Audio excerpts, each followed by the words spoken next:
พ่อแม่พี่น้องป้องปายเบิดสุคนเนาะ FC ทั้งช่องบ่ภูมิ Channel เนาะมื้อนี้บ่ภูมิก็สิมาตามแนวทางพี่น้องคือเก่าเนาะสำหรับเวลาพัฒนาเนาะของงวดวันที่15ตุลา68เนาะครับเนาะ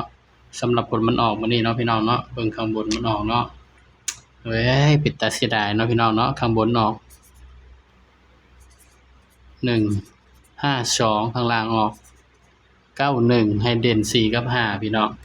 เด่น4กับ5ให้51ออก52โอ้ยเจ็บใจเนาะพี่น้องเนาะเสียดายอยู่พี่น้องเอ้ยสุดสรุปเนาะที่จับคู่บ่เข้าเนาะครับเนาะเสียดายเนาะพี่น้องเสียดายบ่พี่น้องที่จับคู่บ่เข้าเนาะครับเนาะนี่ก็มาแต่5ตัวเดียวเนาะครับเนาะนี่52แต่ว่าให้51เนาะ53 52ไปอยู่ไสพี่น้องเนี่ยมันออก52ให้51 53เนาะออก52เสียดายเนาะครับเนาะสำหรับชุดนี้เนาะสำหรับชุดสรุปเนาะครับเนาะอันนี้สำหรับชุดเต็มกันรุดเนาะพี่น้องใส่ละชุดเต็มนะชุดเต็มอยู่ใส่ละรุดก็คือรุดเนาะพี่น้องเนาะบ่าวบอกรุดก็คือรุดเนาะชุดเต็มกันรุดก็คือรุดพี่น้องเอ้ยตัวเลขก็ให้เพื่อเป็นแนวทางเนาะครับเนาะชุดเต็มอยู่ทางใดล่ะชุดเต็มให้เด่น4กับ6เนาะพี่น้องรุด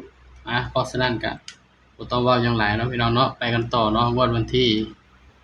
17เนาะบัดนี้หลังรัฐบาลออกเนาะงวดวันที่17เด้อพี่น้องเด้อสำหรับลาวพัฒนาเนาะงวดวันที่17เดือนตุลา68เนาะครับเนาะก็ตามกันต่อเนาะสำหรับสุดสรุปเนาะเข้าเลขวิ่งเนาะเข้าเด่นเนาะพี่น้องเนาะเด่น5เด่น4กับ5ก็มาที่52แต่ว่าจับคู่มีแค่51 5251 53เสียดายอยู่พี่น้องตามกันต่อเลยพี่น้องเว้าหลายเดี๋ยว FC สิรำคาญเอาเว้าหลาย FC สิรำคาญเอาเนาะครับเนาะตามกันต่องวดวันที่17เลยพี่น้องเสียดายอยู่พี่น้องเอ้ยที่จับคู่บ่เข้าเนาะ17ตุลา68สำหรับหวยลาวพัฒนาเนาะครับเนาะ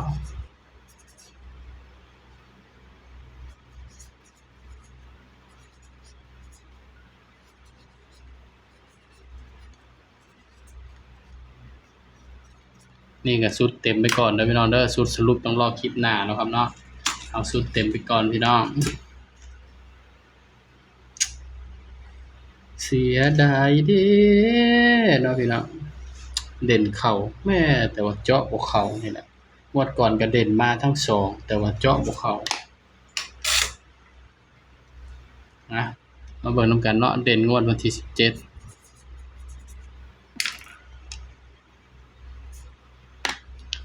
สำหรับเด่นงวดวันที่17เด้อพี่น้องเด้อ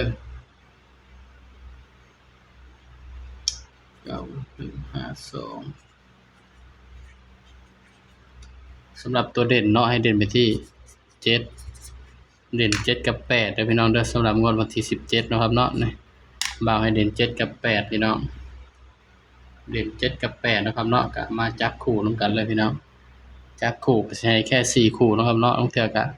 จับบ่เข้าอีกก็อย่าว่ากันเด้อพี่น้องเด้อบ่าวก็ให้แค่4คู่เนาะ